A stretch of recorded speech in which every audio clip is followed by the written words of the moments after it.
salah satunya. Ya, selamat ketemu dengan saya sebagai dosen pengampu pelajaran pendidikan lingkungan. Untuk pelajaran pendidikan lingkungan ini akan kita pelajari konvensi-konvensi aturan yang ada hubungannya dengan pendidikan lingkungan seperti Marpol 7378, Ballast Water Convention 2004, Pollution Control, Land Dumping Convention, International Convention Relating to the Prevention of Disease, Civil Liability for Oil Pollution Damage, One Convention, International Convention on Civil Liability for Bunker Oil Pollution Damage, Anti-Fouling Convention, dan undang-undang nasional serta peraturan pemerintah. Konvensi Marpol terdiri dari Marpol 73, ada Protokol 78, Protokol 1, Protokol 2, dan Protokol 97. Nah, Marpol 73 sendiri terdiri dari ada 20 artikel dan 5 aneks. Protokol 78 mengatur mengenai perubahan Marpol 73 dengan memasukkan konvensi TSPP ke dalam Protokol 1. Kemudian ke dalam aneks 1. Protokol 1 mengatur mengenai masalah prosedur pelaporan pada insiden yang melibatkan zat yang merugikan. Protokol 2 mengenai penyelesaian perbedaan pendapat antara dua negara tentang interpretasi dari Marpol secara arbitrasi. Protokol 97 mengenai perubahan Marpol 78 dengan menambah satu aneks lagi sehingga sekarang ada 6 aneks. Yaitu aneks 1 mengenai peraturan untuk pencegahan pencemaran oleh minyak, aneks 2 peraturan pengawasan pencemaran zat cair beracun yang diangkut dalam bentuk curah, aneks 3 peraturan pencegahan pencemaran oleh zat berbahaya yang diangkut dalam kemasan, aneks 4 peraturan pencegahan pencemaran oleh kotoran atau sivet dari kapal, aneks 5 peraturan pencegahan pencemaran oleh sampah dari kapal, aneks 6 peraturan pencegahan udara dari kapal. Dalam aneks 1 ada definisi-definisi, nanti suruh baca apa yang maksud dengan harmful substances dan pembuangan. Tapi ada yang termasuk yang dia tidak dianggap sebagai pembuangan, yaitu kalau yang diatur dalam London Dumping Convention atau pelepasan berbahaya secara langsung berasal dari kegiatan eksplorasi dan eksplorasi sumber daya mineral lepas pantai atau pelepasan yang membahayakan yang untuk tujuan riset ilmiah pengetahuan yang sah untuk pengurangan atau pengontrolan pencemaran. Dan insiden berarti suatu kejadian yang melibatkan aktual atau kemungkinan pembuangan ke laut suatu zat berbahaya atau aliran yang mengandung zat berbahaya. Nah, pelanggaran terhadap persyaratan dari konvensi ini dilarang dan sanksi ditetapkan sesuai undang-undang dari negara bendera dimanapun terjadi. Tapi kalau terjadinya dalam daerah hukum sebuah negara lain, maka saudara akan diproses sesuai dengan undang-undang dari negara itu.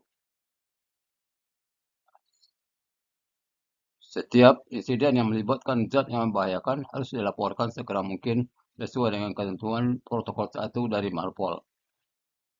Nah, dalam meratifikasi konvensi, negara boleh tidak meratifikasi semua aneks sekaligus. Tapi diharapkan aneks 1, aneks 2 supaya segera diratifikasi, sedangkan aneks 3, 4, 5, 6 boleh menyusul belakangan. Dalam kita bicara aneks 1, dalam aneks 1 diatur mengenai apa yang maksud dengan minyak. Minyak berarti minyak bumi dalam bentuk apapun, ya, termasuk minyak mentah, minyak bakar, selat, atau segala macam. Pokoknya asal dari minyak mentah nanti diolah jadi apapun namanya disebut sebagai minyak. Minyak mentah berarti setiap cairan hidrokarbon cair yang secara alami dalam perut bumi yang sudah layak diangkut. Campuran berminyak berarti ada campuran yang mengandung minyak. Minyak bakar berarti minyak digunakan sebagai bahan bakar di kapal, apakah untuk mesin induk atau mesin bantu. Oil tanker berarti kapal yang konstruksinya dibuat untuk mengangkut minyak dalam bentuk curah dalam ruang muatan, termasuk kapal pengangkut zat cair beracun atau yang mengangkut gas bila mengangkut minyak sebagai muatan. Crude oil tanker berarti oil tanker yang terlibat dalam perdagangan pengangkutan minyak mentah. Produk carrier berarti kapal tanker yang terlibat dalam perdagangan pengangkut minyak selain dari minyak mentah. Combination carrier berarti sebuah kapal yang didesain untuk mengangkut baik minyak atau muatan padat dalam bentuk curah. Nearest land, istilah dari daratan terdekat berarti dari baseline dari mana laut teritorial dari daerah itu ditentukan. Spesial area atau daerah khusus berarti suatu daerah di mana untuk alasan-alasan teknik yang diakui dalam hubungan dengan kondisi oseanografi dan ekologi dan sifat kepadatan lalu lintasnya, pengadopsian metode yang diharuskan untuk mencegah pencemaran laut oleh minyak diperlukan. Clean balas berarti balas dalam suatu takwi yang Sejak minyak diangkut di sana telah dicuci, sehingga buangan yang berasal dari sana bila dibuang di laut pada waktu kapal diam dan laut tenang dan cuaca cerah tidak menampakkan tanda-tanda adanya minyak di permukaan laut atau di garis pantai. Aneks 1 ini diberlakukan untuk semua kapal. Kapal-kapal oil tanker 150 ton lebih atau 400 dan yang kapal lainnya 400 lebih harus mempunyai sertifikat namanya sertifikat EOPP. Untuk sertifikat ini diadakan survei-survei. Ada survei namanya ini survei. Itu survei yang pertama sebelum kapal dioperasikan atau sebelum sertifikat itu diberikan untuk pertama kali. Di sini diperiksa secara lengkap mengenai bangunannya, perlengkapan, sistem fitting, tata susunan, dan material. Survei ini untuk menjamin bahwa bangunan, perlengkapan, sistem fitting, dan susunan betul-betul memenuhi persyaratan dari aneks ini. Nah, kalau sertifikat itu diberikan untuk masa 5 tahun, maka nanti begitu selesai, habis 5 tahun, untuk pembaruan adakan survei lagi, namanya renewal survey. Itu tujuannya lah untuk menjamin bahwa bangunan, perlengkapan, sistem fitting, dan susunan masih memenuhi persyaratan sesuai aneks ini. Dan nanti antara pertengahan tahun kedua ketiga itu diadakan survei namanya intermediate survey. Dan tiap tahun diadakan lagi survei, ya, disebut namanya annual survey yang harus diadakan 3 bulan sebelum sampai 3 bulan sesudah ulang tahun dari sertifikat. Ya, untuk memastikan bahwa ya, kapal-kapal itu masih memuaskan untuk operasi. Kemudian tanggal dari annual survey itu harus di-endorse pada sertifikat EOPP. Kalau ada kerusakan dan perbaikan di survei lagi itu namanya additional survey. Sertifikat tersebut dapat dinyatakan tidak berlaku walaupun tanggal masa berlakunya belum habis kalau survei yang diharuskan tidak dilaksanakan dalam periode yang ditentukan. Sertifikat tidak di-endorse atau kapal berganti bendera walaupun sertifikat dikeluarkan oleh KAS. Persyaratan untuk permesinan. Ya, setiap kapal ukuran 400 ton lebih harus dilengkapi dengan tangki untuk menampung ya minyak kotor atau residu atau sludge. Pipa pembuangan dari tangki itu tidak boleh tidak langsung ke laut selain dari melalui International Discharge Connection. Kapal ukuran 400 ton lebih tapi kurang dari 10.000 harus dilengkapi sekurang-kurangnya dengan oil filter atau OWS yang menjamin bahwa pembuangan melalui alat itu kadar minyaknya tidak lebih dari 15 ppm. Tapi untuk kapal yang di atas 10.000 diharuskan ada tambahan. Ya, artinya oil discharge monitoring dan control system yang dilengkapi dengan alarm. Bila mana kadar minyak dan pembuangan lebih dari 5 ppm, alarm berbunyi dan secara otomatis pembuangan ke laut akan berhenti. Kalau kapal-kapal hanya berlayar di daerah khusus, high-speed craft, hotel terapung boleh tidak dilengkapi dengan alat tersebut, tetapi sebagai penggantinya harus dilengkapi dengan tangki penampungan dari BILS. Kalau aturan pembuangan dari daerah permesinan, kalau di luar daerah khusus, kapal itu sedang berlayar, campuran minyak yang diproses melalui penyaringan, sehingga kadar minyaknya tidak lebih dari 5 ppm, campuran berminyak tidak boleh berasal dari kamar pompa atau tidak berasal dari muatan di kapal tanker. Dalam daerah khusus, hanya kapal-kapal yang kurang dari 400 gross ton yang masih boleh membuang dengan persyaratan yang sama di atas. Kemudian juga kapal itu harus punya oil core book bagian 1 untuk kegiatan di daerah permesinan. Untuk setiap kapal tanker 150 ton lebih dan setiap kapal lain yang kurang dari yang 400 lebih juga harus dilengkapi dengan oil core book bagian 1. Bagian 1 harus diisi setiap habis kegiatan, diisi tangki per tangki bila uh, aturan untuk daerah kargo di kapal tanker. Setiap kapal mengangkut minyak mentah ya 20.000 ton lebih atau produk karya 30.000 lebih yang disediakan sudah 1 Juni 2022 harus dilengkapi dengan segregated ballast tank. Kapal pengangkut minyak mentah 70.000 ton lebih yang penyerahannya pada atau sebelum 1 Juni 2022 harus dilengkapi dengan segregated ballast tank atau sebagai gantinya dilengkapi dengan tangki terpisah yang dioperasikan dengan sistem pencucian tangki penanggulangan dengan menggunakan kapal itu direncanakan untuk mengangkut crude oil yang tidak cocok untuk kemudian untuk produk karier dengan DWT 30.000 lebih ya harus dilengkapi dengan security ballast tank. Atau sebagai alternatif dilengkapi dengan dedicated coolant ballast tank yang memenuhi persyaratan. Crude oil tanker dengan DBT 40.000 lebih atau produk carrier 40.000 lebih yang penyerahannya sebelum 1 Juni 2022 juga harus dilengkapi dengan security ballast tank. Atau sebagai artinya dioperasikan dengan dedicated ballast tank yang memenuhi persyaratan. Kapal tanker yang tidak memenuhi sesuai pasal yang 1 sampai di atas dianggap memenuhi persyaratan sebagai security ballast tank asal memenuhi persyaratan sesuai aturan 2, 3, 4, 5 dari Pasal 18.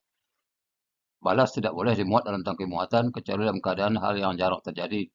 Misalnya cuaca buruk dan memerlukan tambahan balas. Kapal tanker yang penyerahannya sudah 6 Juli 96 dengan DWT 600 harus dilengkapi dengan double hull atau double bottom yang memenuhi persyaratan.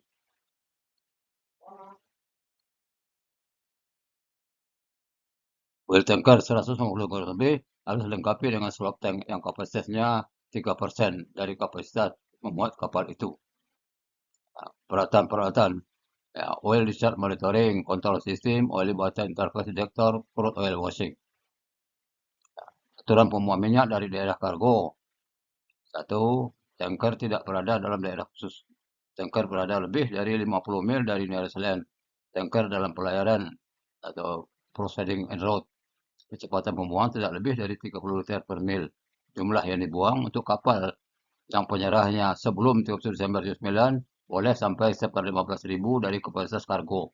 Dan untuk kapal yang penyerahnya sesudah 31 Desember 2009 hanya boleh seper 30.000 dari kapasitas kargo. Tanker terus beroperasi dengan ODM mengkontrol sistem dan slot tank. Dalam spesial area tidak boleh ada pembuangan dari daerah kargo. Oil core book bagian 2. Ya, kapal-kapal tanker 150 km lebih harus punya oil core book bagian 2 yang untuk mencatat setiap pergerakan minyak dari daerah kargo. Kemudian SOPEP. Setiap kapal tanker 150 lebih dan bukan tanker 400 lebih harus dilengkapi dengan buku SOPEP yang telah disahkan oleh pemerintah. Yang isinya sekurang-kurangnya pertama prosedur yang akan diikuti oleh nakoda atau orang lain yang bertanggung jawab dari kapal untuk melaporkan kejadian pencemaran minyak sesuai protokol 1 berdasarkan pedoman yang dikeluarkan oleh IMO. Kemudian daftar dari otoritas atau orang-orang yang harus dihubungi bila terjadi pencemaran minyak. Kalau di Indonesia itu sabandar terdekat. Yang ketiga, suatu tindakan terperinci yang harus diambil segera oleh orang-orang di kapal untuk mengurangi atau menanggulangi pembuangan minyak menyusul kejadian itu. Kemudian prosedur dan titik kontak di kapal untuk koordinasi dengan pemerintah setempat untuk menanggulangi pencemaran.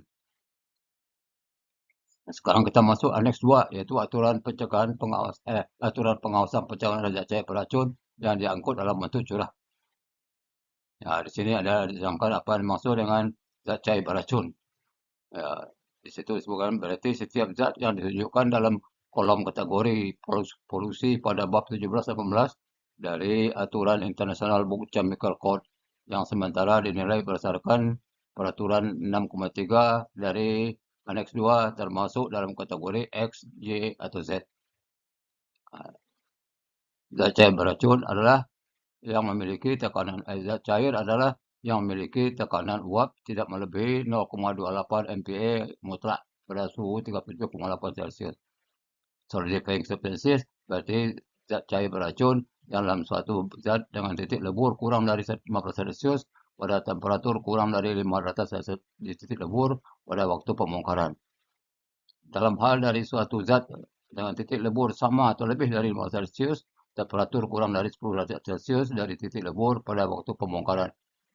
High viscous substances berarti suatu zat cair beracun dalam kategori X atau Y dengan suatu viskositas sama atau lebih besar dari 50 MPa yang terperangkap pada temperatur pembongkaran. Pemberlakuan ketentuan di atas berlaku dalam aneks ini berlaku terhadap semua kapal yang bersertifikat untuk mengangkut zat cair beracun dalam bentuk curah. Untuk kapal-kapal pengangkut zat cair beracun diharuskan memiliki sertifikat International Pollution Prevention Certificate for the creation of noxious liquid substances kecuali kapal itu telah disurvei dan memiliki sertifikat berdasarkan IBC Code atau BHC Code. survei-surveinya hampir sama kayak inisial, yaitu ada ini kayak IOBP itu ada inisial survei, renewal survei, intermediate survei, annual survei, dan additional survei. Masa berlaku sertifikat ditentukan oleh pemerintahnya, tapi tidak boleh lebih dari 5 tahun. Nah, zat cair beracun itu dibagi 4 kategori. Kalau ada yang kategori X, yaitu zat cair beracun yang apabila dibuang ke laut nanti akan menimbulkan bahaya besar, baik terhadap sumber daya laut atau kesehatan manusia, karenanya tidak dibenarkan membuang ke laut. Kalau kategori Y, zat cair beracun yang apabila dibuang ke laut nanti akan menimbulkan bahaya. Ya. Makanya bahaya saja, bukan bahaya besar ya, baik terhadap sumber daya laut atau kesehatan manusia. Makanya diwenangkan untuk pembatasan pada kualitas dan jumlah dari pembuangan ke laut, ke lingkungan maritim. Kemudian kategori C, ya kalau dibuang ke laut nanti akan menimbulkan bahaya kecil atau minor hazard. Kemudian kategori S yang termasuk sebagai pencemar yang dalam BC Code tapi sampai saat ini belum membahayakan. Kapal-kapal pengangkut cair beracun ini harus dilengkapi dengan apa bawa pipa-pipa atau apa itu kalau nanti habis bongkar sisa dalam itunya tidak lebih dari 300 liter. Dalam tangki dan pipa-pipanya dari tangki yang digunakan untuk mengangkut kategori Z itu tidak lebih dari 900 liter. Tapi untuk kapal yang dibangun ya sudah 1 Juli 86, tapi sebelum 1 Juli 87, kalau habis membongkar, sisa dalam tangki untuk X dan Y tidak lebih dari 100 liter, dan untuk Z tidak lebih dari 300 liter. Kalau yang dibangun sesudah 2007, harus dilengkapi dengan sistem dan susunan pipa-pipa yang menjamin bahwa setiap tangki yang disertifikasikan untuk mengangkut kategori X, A, atau Z tidak menyisakan residu dalam tangki atau pipa-pipa lebih dari 75 liter berdasarkan performance test yang dilakukan. Kapal yang bersertifikat untuk mengangkut kategori X, Y, atau Z harus mempunyai pembuangan di bawah air. Pembuangan dilaksanakan pada jarak 12 mil dari garis land pada kedalaman 25 meter. Prosedur pembuangan. Pembuangan ke laut residu dari zat kategori X, Y, atau Z, X, Y, atau Z, atau air yang mengandung zat tersebut dilarang, kecuali pemandian lakukan persyaratan operasional yang diatur dalam aneks ini.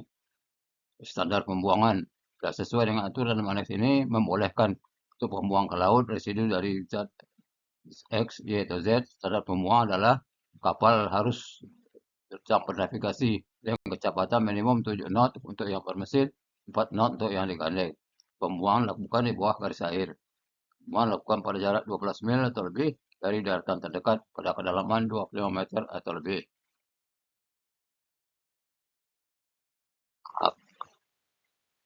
Kemudian kapal-kapal yang belum memenuhi persyaratan tadi, kalau sebelum berangkat harus dicuci dulu, yang namanya di pre-wash.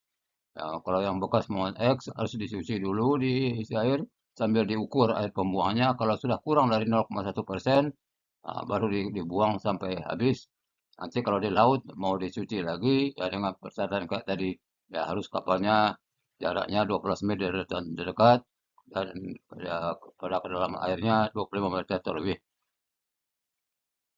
Kalau pembuangan kategori Z sama Y, ya pembuangan harus memenuhi standar. Bila tidak dilaksanakan sesuai dengan manual, harus dilaksanakan pre-wash. Tapi kalau sudah dilaksanakan sesuai manual, tidak perlu di pre-wash. Balas yang dimasukkan ke dalam tangki muatan yang sudah dicuci sehingga kadar zat beracun yang kurang dari 1 pm boleh dibuang ke laut tanpa memperhatikan kecepatan pembuangan, kecepatan kapal dan lokasi dan ketentuan bahwa kapal berada pada 12 mil dari daratan terdekat dan kedalaman laut 20 meter atau lebih. Pengecualian ya boleh membuang tidak sesuai dengan aturan itu bila pembuangan itu diperlukan untuk keselamatan kapal atau penyelamatan jiwa di laut atau disebabkan oleh kerusakan kapal dan perlengkapannya dan ketentuan semua tindakan pencegahan telah diambil setelah terjadinya kerusakan. Kecuali bila pemilik kapal atau nakoda memang bertindak secara sengaja untuk menimbulkan kerusakan atau sembrono dengan pengetahuan bahwa kerusakan mungkin terjadi. Atau sudah disetujui oleh pemerintah bila digunakan untuk tujuan penanggulangan kejadian produksi khusus dalam hal minimalkan kerusakan pencemaran. Pembuangannya harus disetujui pemerintah yang berwenang sebelum dibuang. Kemudian di kapal-kapal pengangkut aneks 2 juga harus ada buku yang namanya PA manual. Itu isinya ialah sebagai petunjuk ya bagi perwira yang main di sana mengenai ya data-data kapal dan tangki mana boleh diisi XA dan bagaimana cara pelaksanaannya. Kemudian juga di kapal Annex 2 punya kargo record book. Ya, kalau di pengangkut minyak namanya oil record book bagian 2. Kalau di sini karena bukan oil maka punya record book yang dicatat hampir sama dengan yang dicatat dalam oil record book bagian 2. Kemudian untuk yang mengangkut cair karena bukan minyak, maka yang apanya kalau di tangki di kapal minyak namanya sopep, di sini harus punya namanya SMPP yang isinya sama dengan isi sopep. Kemudian reception facilities. Ya, pemerintah anggota rekomendasi ini harus menjamin bahwa aturan mengenai reception facilities untuk kebutuhan kapal tersedia di pelabuhan terminal dan pelabuhan perikanan tersedia. Aneks 3, ya, peraturan pencemaran oleh zat berbahaya. Nah, untuk ini zat berbahaya itu yang diatur dalam MDG Code ya. Pengangkutan barang bahaya dilarang kecuali sesuai dengan aturan dari aneks ini. Ya, di sini yang ada yang harus diperhatikan ialah ada 3 hal. Yang pertama mengenai packingnya harus kuat ya untuk meminimalkan bahaya terhadap lingkungan maritim tergantung dari isinya. Kemudian diberi merek dan label. Harus ditandai dengan tanda yang tahan lama, ya, memakai nama teknik yang benar. Ya, diberi nama label itu menunjukkan bahwa berbahaya terhadap lingkungan maritim ditambah dengan kata-kata marine pollutant. Kemudian stowage ditempatkan dengan dressing untuk mencegah bahaya terhadap lingkungan dan keselamatan. Kemudian apabila mengadakan kegiatan muatan berbahaya harus minta izin 24 jam sebelumnya kepada sah bandar.